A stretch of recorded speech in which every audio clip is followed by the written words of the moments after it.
Dans le monde de l'aviation, les statistiques sont limpides. Voler est plus de 100 fois plus sûr que de prendre la route avec votre voiture.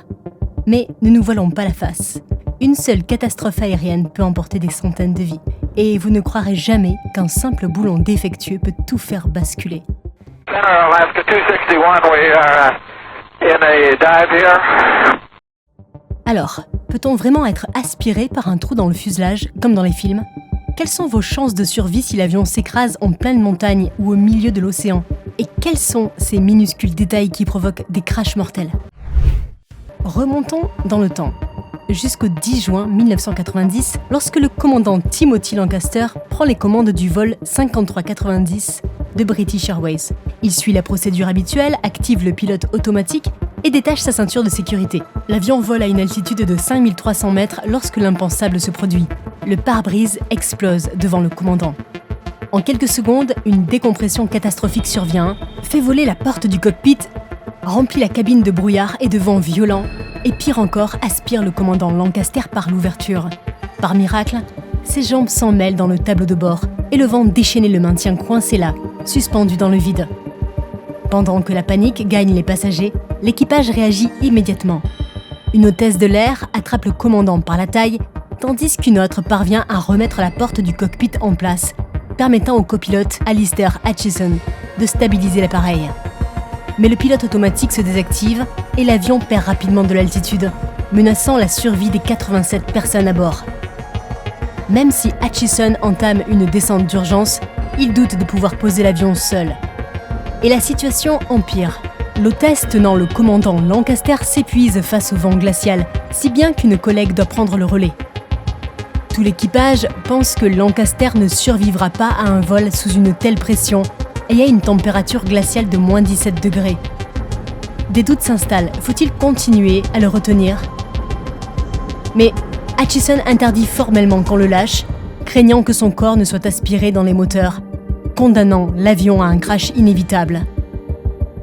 Il établit alors le contact avec l'aéroport de Southampton et obtient l'autorisation d'atterrir en urgence.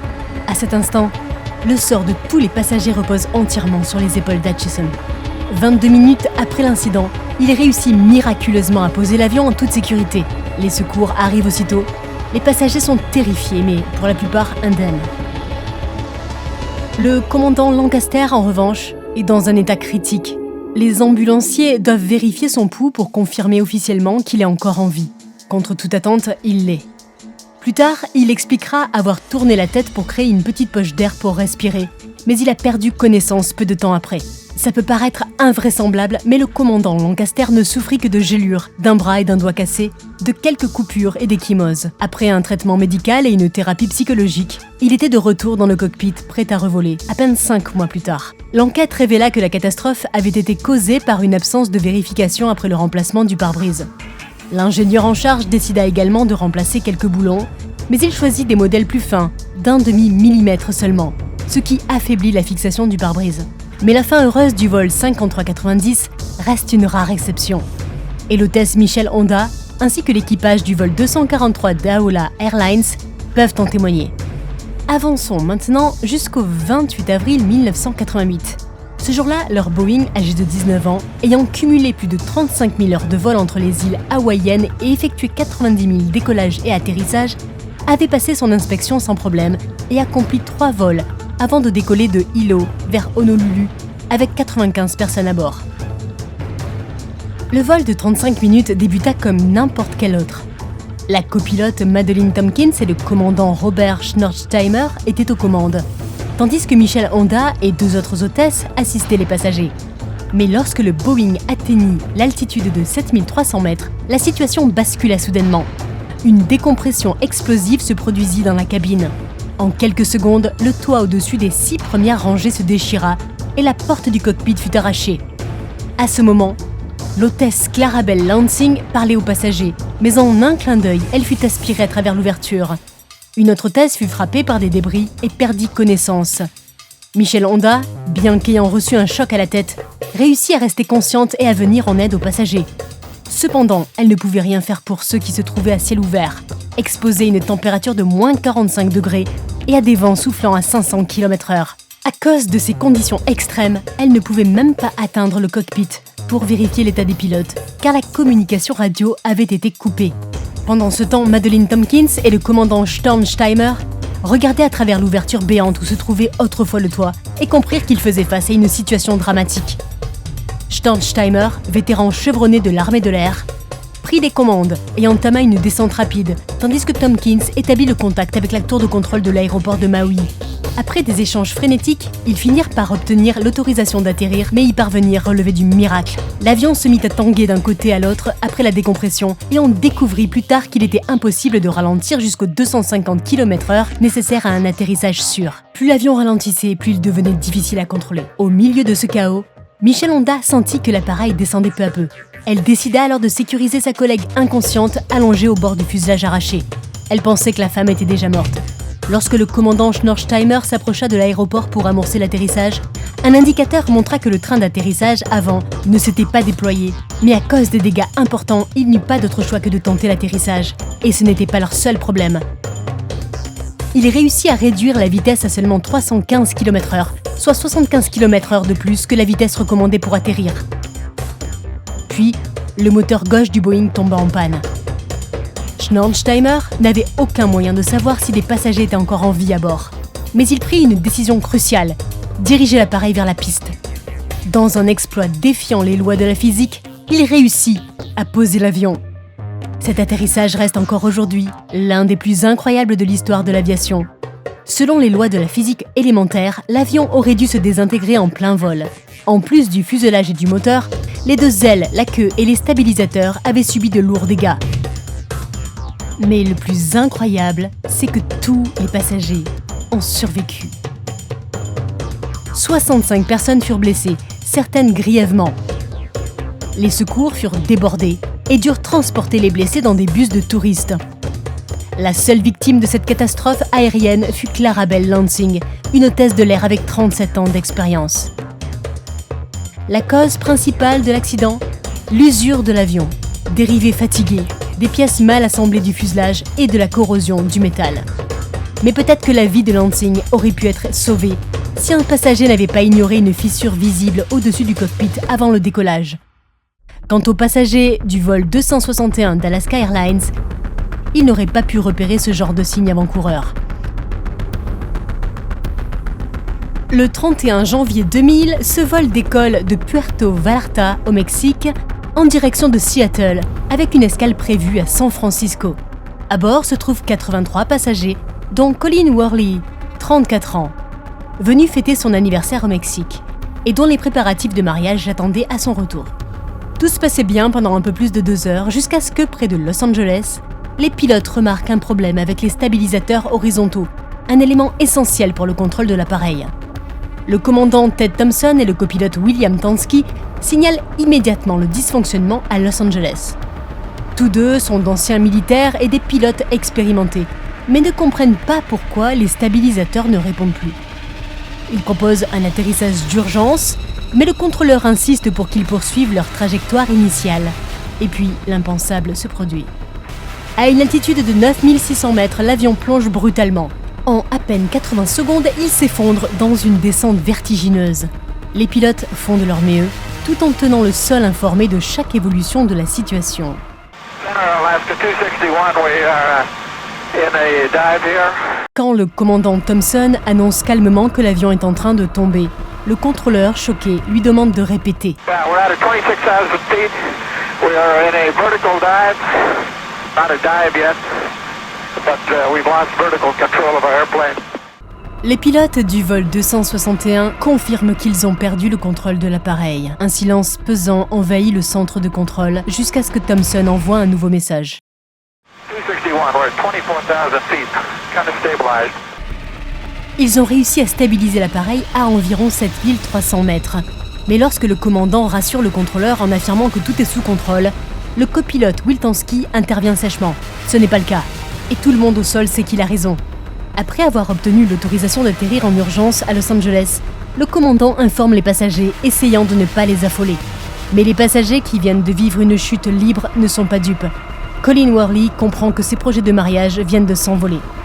Pendant ce temps, le commandant Thompson veut s'assurer qu'il pourra contrôler l'appareil à l'atterrissage. Il demande donc un espace aérien dégagé et l'autorisation de descendre à 3000 mètres au-dessus du golfe de Californie. En cas de nouvel incident, il pourrait tenter un amérissage d'urgence plutôt que de s'écraser sur une zone habitée. C'est le dernier message jamais reçu du vol 261. Alaska 261, you over here with me? Yes, sir. Le contrôleur aérien ne parvenait plus à contacter l'équipage d'Alaska Airlines, alors il demanda aux pilotes de 2 avions à proximité s'ils pouvaient repérer le liner. 19 secondes plus tard, il reçut la pire réponse possible. 261, we're at 24,000 feet, kind of stabilized. À ce moment-là, alors que les pilotes d'Alaska Airlines se préparaient à l'atterrissage, les stabilisateurs de l'appareil sont devenus complètement incontrôlables et l'avion est entré dans une nouvelle plongée vertigineuse. Puis, sans prévenir, l'appareil s'est retourné tête en bas et a amorcé une lente tentative de redressement. Mais c'est très trop tard, il s'est écrasé en mer à une vitesse de 400 km/h. And he just hit the water. La catastrophe aérienne s'est produite près de l'île d'Anacapa. Les 88 personnes à bord ont toutes péri. Les sauveteurs n'ont retrouvé que 4 corps. Les autres ont disparu dans les profondeurs de l'océan. Malgré les demandes des familles de victimes, Alaska Airlines a affirmé avoir inspecté l'avion la veille du crash.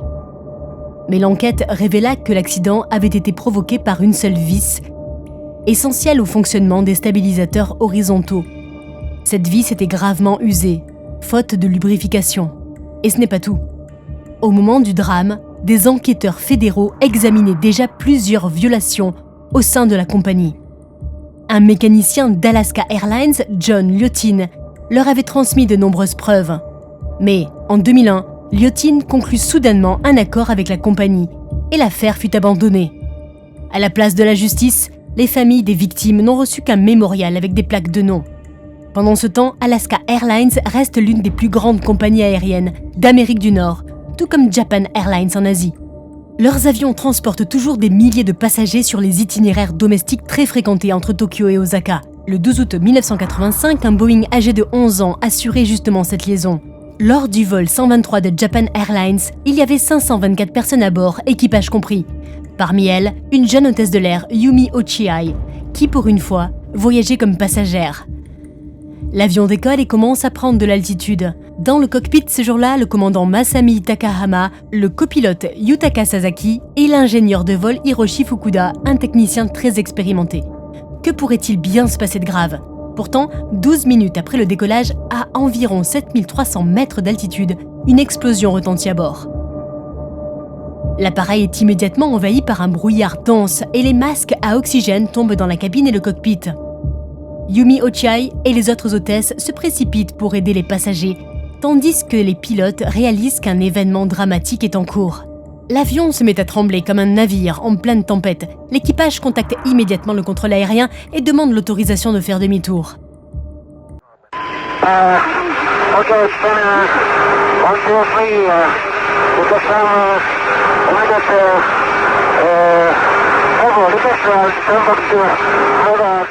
Mais ce que les pilotes ignorent, c'est qu'ils ont perdu le stabilisateur vertical, le même composant qui avait causé le crash d'Alaska Airlines. Et comme on le sait, il est quasiment impossible de contrôler un avion sans lui. Mais les pilotes ont remarqué quelque chose d'encore plus effrayant. Le système hydraulique de l'avion avait lâché. Ce système est responsable du déploiement du train d'atterrissage, du contrôle de l'appareil et des freins. Le vol 123 de Japan Airlines, désormais incontrôlable, continuait de survoler l'intérieur du pays, perdant de l'altitude et secoué dans tous les sens. Et pourtant, l'équipage n'abandonnait pas. À environ 4600 mètres d'altitude, le Boeing parvient temporairement à se stabiliser. Le contrôleur aérien pense alors que le pire est derrière eux et reprend contact avec Japan Airlines. Mais le commandant Takahama lui répond que l'avion est ingérable et que leurs efforts sont vains. Ils continuent malgré tout à se battre jusqu'à ce que le Boeing pique du nez en direction du mont Takamagahara. L'avion perd rapidement de la vitesse et le commandant Takahama hurle des ordres à son copilote. Jusque-là, ils avaient réussi à maintenir l'appareil en vol pendant 32 minutes après l'explosion. Mais soudain, l'aile droite du Boeing percute des arbres sur la crête de la montagne. Takahama crie en japonais « C'est la fin » et l'avion s'écrase, explosant quelques secondes plus tard.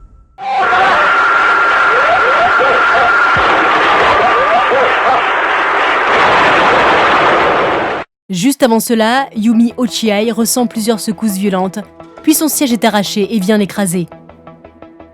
Il ne parvient pas à détacher sa ceinture de sécurité, restant piégé, sans aucun moyen de fuir en cas d'incendie. Environ 20 minutes après le crash, l'armée américaine stationnée à proximité était prête à envoyer les secours. Mais les autorités japonaises leur interdisent toute intervention. L'accident s'est produit en montagne à 1565 mètres d'altitude à 18h56. Lorsque les hélicoptères japonais atteignent enfin le site, la nuit et le relief escarpé empêchent toute tentative d'atterrissage. Depuis les airs, ils ne voient pas Yumi, qui agite désespérément les bras pour appeler à l'aide. Les secouristes décident de revenir au lever du jour, tandis que Yumi, terrorisée, écoute le bruit de l'hélicoptère s'éloigner. Ensuite, elle n'entend plus que la respiration lourde d'autres passagers et les pleurs d'un garçon appelant sa mère. Puis le silence. Après 16 heures d'angoisse, les secouristes retrouvent la queue de l'avion et aperçoivent une femme qui bouge encore. C'était Yumi, miraculeusement vivante. Avec elle, Hiroko Yoshizaki et sa fille de 8 ans, Mikoko, ont également survécu. Elles étaient assises à l'arrière de l'avion. Keiko Kawakami, 12 ans, fut retrouvée sur un arbre presque indemne. Malheureusement, aucun autre passager ne survécut.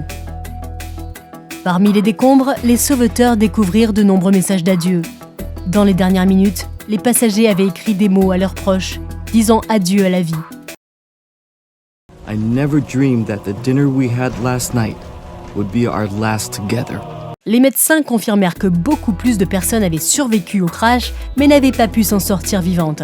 Le vol 123 de Japan Airlines a coûté la vie à 520 personnes. Cette tragédie s'est produite parce que 7 ans plus tôt, le panneau arrière de pressurisation du Boeing avait été mal réparé.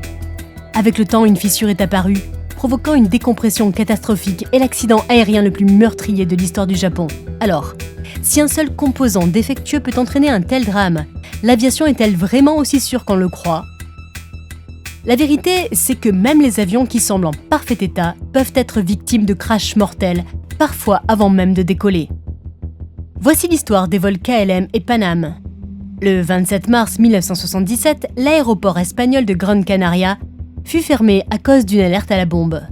Les vols qui devaient y atterrir furent déroutés vers Tenerife. Les passagers étaient bien sûr frustrés, et c'est à l'hôtesse de l'air de Panam, Dorothy Kelly, qu'il revint de garder son calme et celui des autres. Ce jour-là, elle était en première classe, au lieu de son poste habituel à l'arrière de l'appareil. La chef de cabine, mal à l'aise à cause de son accent français, était nerveuse à l'idée de faire les annonces au micro. Elle échangea donc sa place avec Dorothy. À bord du vol Panam, il y avait 380 passagers, principalement des personnes âgées. En comparaison, le vol néerlandais KLM transportait 235 passagers dont 52 enfants. L'aéroport de Tenerife ne disposait que d'une seule piste, et l'arrivée des vols déroutés entraîna une saturation du trafic. Puis, lorsque les avions reçurent enfin l'autorisation de manœuvrer, la météo se dégrada brusquement. Un brouillard épais enveloppa tout l'aéroport. Le vol KLM reçut alors les instructions suivantes: rouler jusqu'au bout de la piste, faire un virage à 180 degrés et signaler lorsqu'il serait prêt pour le décollage. Le commandant Jacob Van Zanten suivit ces consignes et demanda à son équipage de se préparer au décollage. Pendant ce temps, le commandant Victor Grubbs de Panam reçut l'ordre de suivre la même piste, de tourner au 3e taxiway et de continuer ensuite parallèlement à la piste. Mais l'accent espagnol très prononcé du contrôleur rendit les consignes difficiles à comprendre et le commandant Grubbs demanda des précisions. You wanted to turn left at Charlie 1, taxiway Charlie 1. Negative. Taxi straight ahead. Up to the end of the runway and then backtrack. Lorsque Panam atteignit le 3e taxiway, on leur indiqua de tourner avec un angle de 135 degrés, ce qui était quasiment impossible pour leur appareil. L'équipage de Panam en conclut qu'il y avait une erreur et poursuivit jusqu'au 4e taxiway. Pendant ce temps, KLM annonça qu'ils étaient prêts à décoller. Le contrôleur leur donna des instructions que le commandant Van Zanten interpréta comme une autorisation de décoller et il commença la course au décollage. Le copilote annonça au centre de contrôle « On y va ». Mais comme cette phrase n'est pas standard, le contrôleur comprit qu'ils étaient juste prêts et répondit « OK ». Le commandant Van Zanten pensa avoir reçu l'autorisation de décoller. Au même moment, la visibilité de l'équipage de Panam avait chuté à 100 mètres et ils ne parvenaient pas à trouver la bonne sortie car les lumières de piste ne fonctionnaient pas. Alors que KLM était déjà lancé, le contrôleur demanda à Panam d'informer quand ils auraient quitté la piste. Alpha 1736, report runway clear. Okay, we'll report when we're clear. L'ingénieur de vol du KLM entendit cela et dit, inquiet, que l'autre avion semblait encore sur la piste. Mais le commandant Van Zanten, persuadé d'avoir reçu le feu vert, répondit avec assurance que tout allait bien. Quand les pilotes de Pan Am virent un autre avion foncer droit sur eux, ils mirent les gaz à fond pour dégager la piste aussi vite que possible. Mais le KLM accélérait aussi, espérant décoller à temps. Il était déjà trop tard.